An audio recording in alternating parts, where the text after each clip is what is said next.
Mother said she was too ill for our traditional Christmas family trip. Then I saw her on TV at Miami Beach with my brother's family. This is really precious family time for US. So I made sure they couldn't come back home. Next week? My name is Irene. I am 35 years old and live with my husband and our 2 sons. I met my husband, Martin, during our university years, and we got married right after graduation. Martin is gentle and kind. He has always been my emotional support, and even now, he remains someone I deeply cherish. We have 2 sons, Raphael, who is 8 years old, and Philip, who is 5. Both of them are full of energy, constantly running around the house, bursting into laughter over silly things and causing some kind of commotion every single day. To me, this life was exactly what I had dreamed of. I felt that the happy family I had imagined as a child was right here. However, deep inside, there was always a shadow I could never fully erase. As Christmas approached, childhood memories would come back to me vividly. I remembered fighting with my brother, René, over ornaments for the tree, the sweet aroma of the gingerbread cookies our mother baked, and the warmth of the picture books our father read to us by the fireplace. But at the same time, a sharp pain would prick at my chest. René and I had always been treated differently. Because René was the eldest son, he was praised no matter what he did. While I was constantly told, "You're the younger sister, so you should let him have it." Even when René threw a ball against the wall and broke a vase, for some reason, I was blamed for not watching him properly. It was the same with Christmas presents. René would get the latest game console or a brand new bicycle while I was given a hand-me-down scarf from a neighbor or an old book with the excuse that it was still usable. It felt like the difference in affection was being blatantly shown to me. One day, as I was reminiscing about the past, I received a call from my mother. "I'm sorry, but we've decided not to have a Christmas party this year. The house renovations are taking longer than expected, and the work isn't finished yet. The house is still a mess, and the living room furniture isn't even set up. I just don't think we can host a party in such an uncomfortable state. And more than anything, I just can't relax until the renovations are done, so I'm not in the mood for a party." "Oh, I see." I felt a little disappointed but understood her reasoning. After all, my parents' house was getting old, and since I was paying for half of the renovation costs, I knew the situation well. "But instead, we're going on a trip with René and his family." My mother's voice sounded cheerful.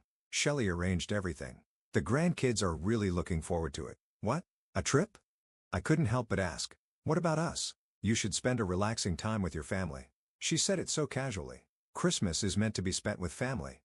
After I hung up the phone, I stood there in shock for a while. That night, I vented to Martin. "Can you believe this? She told me there won't be a party this year. But then she turns around and goes on a trip with René's family," I muttered bitterly as I cleared the dinner plates. "René again?"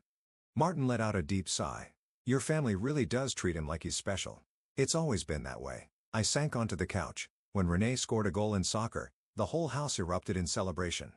But when I ranked first in my grade, all I got was a simple, "Oh, that's nice." Martin sat beside me and gently wrapped an arm around my shoulders.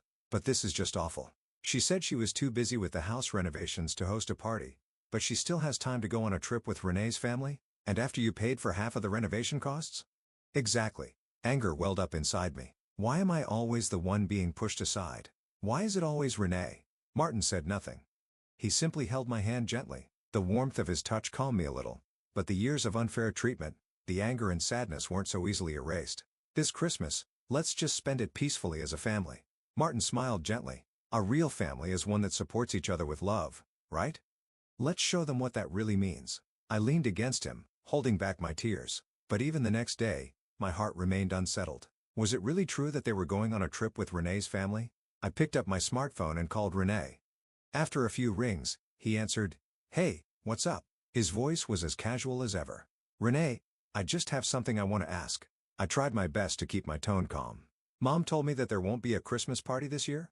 "Yeah, because of the renovations. There's no choice, right?" He responded lightly. "I understand that. But I also heard that you're going on a trip together." I chose my words carefully. "We weren't told anything about it." "What's that about?" René fell silent for a moment, then let out a sigh. "Oh, that Mom said it would be difficult to invite you guys." "Difficult?" I furrowed my brows. "Why? Mom was the one who said it." René's voice carried a hint of irritation. "It's about your kids. She said they're too energetic and hard to manage, so taking them on a trip would be too much." To be honest, Shelley agreed with her. I was at a loss for words. The unexpected reason made my chest tighten. "So you're saying it's because of my kids?" "That's not exactly what I said." René became defensive. "Mom was just worried. She thought she wouldn't be able to handle them during the trip." Our kids are a bit calmer. So well, they're just different, you know? I took a deep breath, trying to suppress my anger. That's the reason? Well, yeah. I guess you could put it that way. Renee's answer was vague. My hands trembled as I gripped the phone. Unbelievable. I barely managed to speak. I paid for half of the renovation costs thinking I was being a good daughter, and this is how I'm repaid? Wait a minute. That has nothing to do with this. Renee's voice grew tense. Getting upset over something like this is childish. Childish? I let out a small laugh, but it was far from amused. After being treated like this my whole life, you're telling me not to be angry now? Renee fell silent. I wanted to say something, but no words came to me. A quiet anger swirled inside my heart. I understand. I spoke calmly. That's enough. Then, I ended the call. In the silent room, only my breathing could be heard, but my anger did not subside, so I called my mother. The phone rang, and she answered, "What's wrong?" Her voice was calm, but I didn't hesitate to get straight to the point. "I heard from Renee, you didn't invite us on the trip because you think my kids are too difficult to handle." My mother was silent for a moment, then let out a small sigh. "That boy always says too much. Is it true?" I pressed on. "It's not that I don't love your children." Her voice trembled slightly. "But Renee's kids are calmer and easier to manage. I was just worried about what might happen during the trip." "That's not a good enough reason." I raised my voice. "Aren't we family?" My mother sighed after a long silence. "All right, we won't go on the trip." "Really?" I asked in surprise. "Yes, if it bothers you that much, we won't go." There was a trace of exhaustion in her voice. I hung up the phone with mixed feelings. I hadn't wanted her to cancel the trip. I had just wanted to be included. A heavy weight settled in my chest, a feeling I couldn't quite put into words. Why did things always turn out this way? My relationship with my mother, my family's issues, they all piled up, throwing my heart off balance.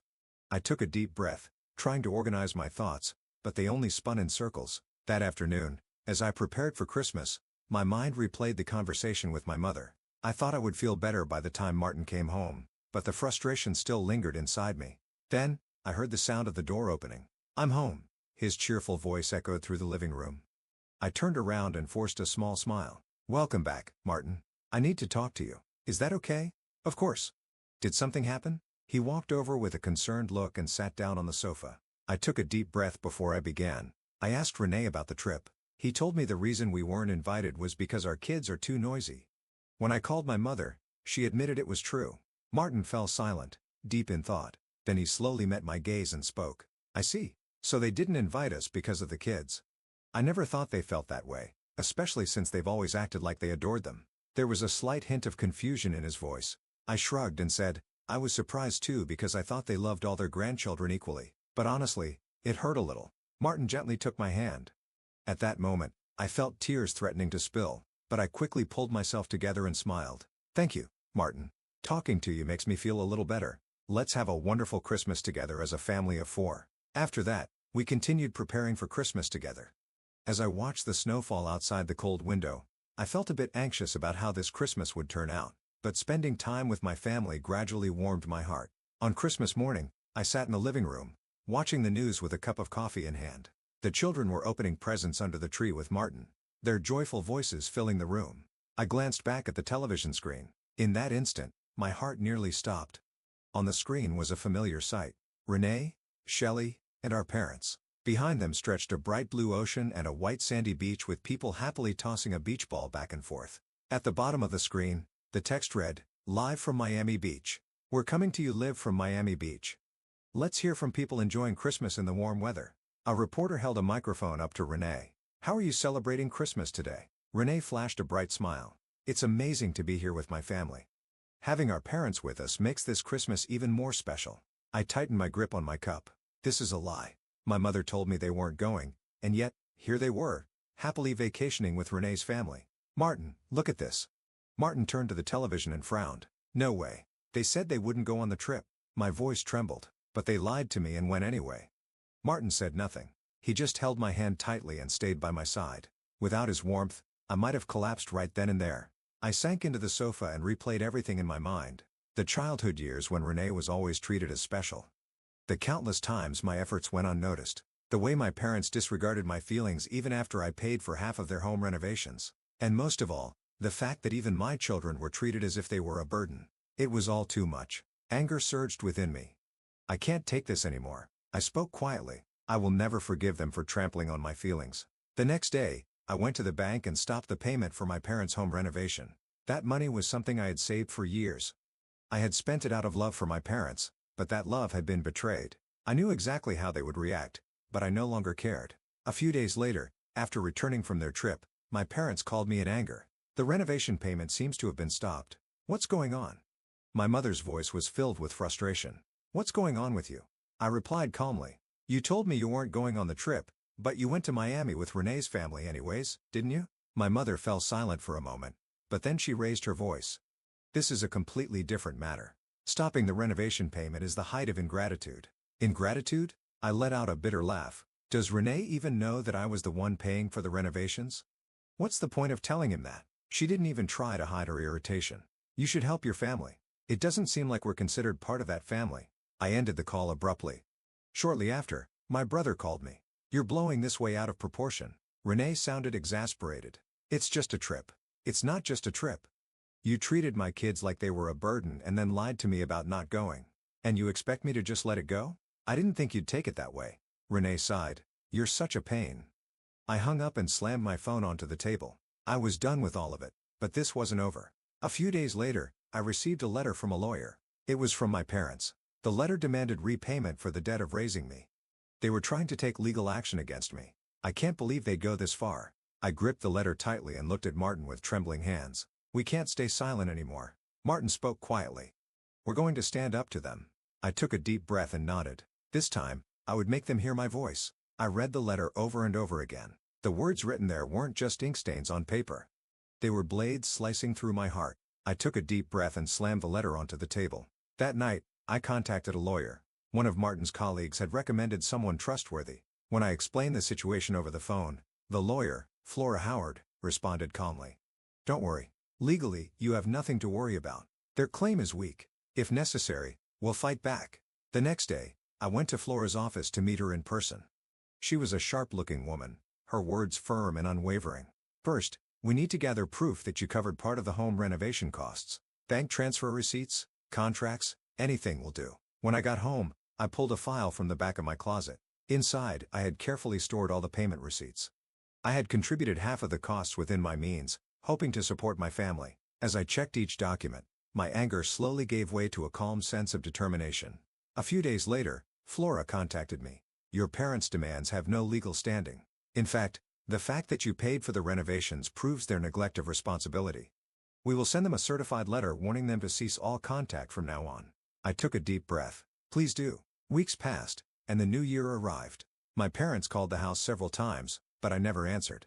Martin handled it for me, calmly telling them all further communication must go through our lawyer. Furious, my parents called me ungrateful and accused me of abandoning my family, but their words no longer hurt me. Eventually, their attempts to contact me stopped. The legal warning must have worked, but it wasn't over yet. One day, I found an envelope in the mailbox.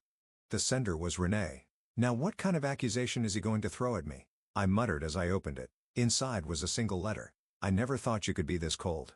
Do you even realize how much pain you've caused our parents? The bond between us as a family is completely destroyed now. I crumpled the letter and tossed it into the trash. Family bond? That had never existed for me in the first place. I was nothing more than a convenient tool to them. My parents treated me like something they could use whenever they needed help. It was the same when I covered part of the home renovation costs. When the house started aging and needed plumbing and roof repairs, they naturally turned to me for financial support. They told me, you should help for the sake of the family, and I paid for half of the costs.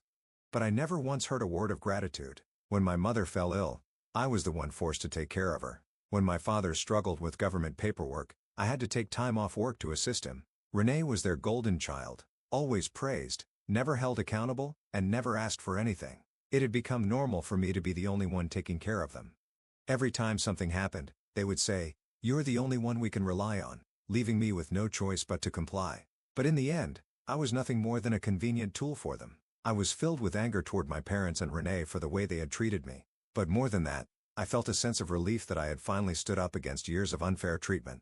One day, I received a call from Flora. We got a response from their lawyer. It seems your parents are truly prepared to take legal action. I took a deep breath. So, what exactly are they planning? They're drafting documents to demand repayment for the debt of raising you.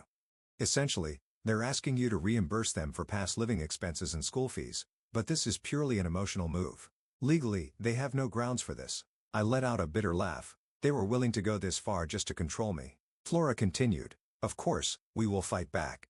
And on our end, we will formally demand repayment for the home renovation costs you covered. The fact that they used the money you paid without your consent is already unjust. Please do it." I responded without hesitation. In the following days, I gathered the necessary documents and made multiple visits to the law office. I ignored Renee's sarcastic messages and refused to answer my parents' calls. Martin was always there to support me. "You're doing the right thing. Stand up for yourself." His words saved me more than I could express. Finally, I received an official lawsuit from my parents. They were demanding a large sum of money using the duty of filial piety as their argument. I never imagined I would step through the doors of a courtroom, but I wasn't afraid. I was ready to stand my ground with Flora by my side. In court, my parents' lawyer repeated emotional arguments. It's natural for parents to raise their children, but children should be grateful and repay that kindness. Flora calmly refuted their claim. Irene paid for the home renovation as an act of filial duty, but gratitude and repayment are not obligations. They cannot be forced. And more importantly, what matters here is not sentiment, but whether there is a legal basis for their claim. The judge acknowledged that my parents' demands had no legal standing. Instead, the court ruled that they must reimburse me for the renovation costs I had covered. As the trial ended, my parents glared at me with hardened expressions. Renee bit his lip and stepped toward me. "By doing this, you've abandoned your family." I met his gaze head on. "If family is so important, then why did you always treat me like I didn't matter?" He had no response. I quietly walked out of the courtroom. After that, I never heard from my parents or Renee again. My battle was over. As the trial ended, I felt the weight lift off my shoulders for the first time. Martin remained by my side, and my children's smiles healed my heart. On weekends, we went on picnics. At night, we watched movies together. I cherished the small, everyday moments. Cutting ties with my parents was a sad thing, but with the burden of the past gone, I was finally free. One day, I received a call from Flora. "The reimbursement for the renovation cost has been successfully transferred. Thank you, Flora. You've been such a great help. You simply stood up for yourself. You should be proud." After hanging up the phone, I reflected once again on the choice I had made. I still wonder if I made the right decision, but I remind myself that at that moment, I stood up to protect myself and my family. After the verdict was handed down, my parents' lives changed drastically. The renovation costs were far greater than they had expected, and the amount they were ordered to repay weighed heavily on them. They couldn't manage with just their pensions. For the first time since retiring from his longtime company, my father started working a part-time job. I heard that my mother also took a job at a local supermarket. My parents had asked Renee for financial help several times, but he told them he was already struggling to support his own family and refused to assist them. In fact, I heard that he even pushed them away, saying, "This has nothing to do with me." Later, I found out that Renee had his own problems. He had failed a major project at work, which had significantly reduced his income. On top of that, an investment he had made backfired, putting his household in serious financial trouble. Even when our parents begged him for help, he had no way to provide it. A few months later, I received a letter from my parents. As I held the envelope in my hands, I hesitated. A part of me hoped that it might contain something important, that maybe, just maybe, they had changed. But when I opened it and read the contents, I found no apology regarding the lawsuit. The only thing written was a single sentence. "We want to see our grandchildren." I couldn't help but feel a pang of disappointment. Nothing had changed since that trial. There was no acknowledgement of the pain I had endured or the difficult decision I had made that day. The cold reality of it all tightened around my chest, but I quietly placed the letter in my drawer. Deep down, I knew that nothing would ever change, and that thought left me feeling a little lonely. That night, I talked to Martin. I wanted to seriously think about our future and the kind of family we wanted to build. The words I spoke came from the depths of my heart, shaped by everything I had been through. "I want to create a home where our children can truly feel equally loved." As I said it, Martin smiled gently and nodded. His response filled my heart with a warm light. "Then we've already succeeded." He looked at me as he said those words. His words made my chest tighten, and I struggled to hold back the tears that threatened to fall. I felt like I was slowly being free from the pain and loneliness of my past. Now, I am no longer bound by it. From here on, I will build a future with the people I love. Next Christmas, I want to spend a peaceful night with my family of 4. I want to cherish the moments when we feel truly happy together, because that is what matters most to us.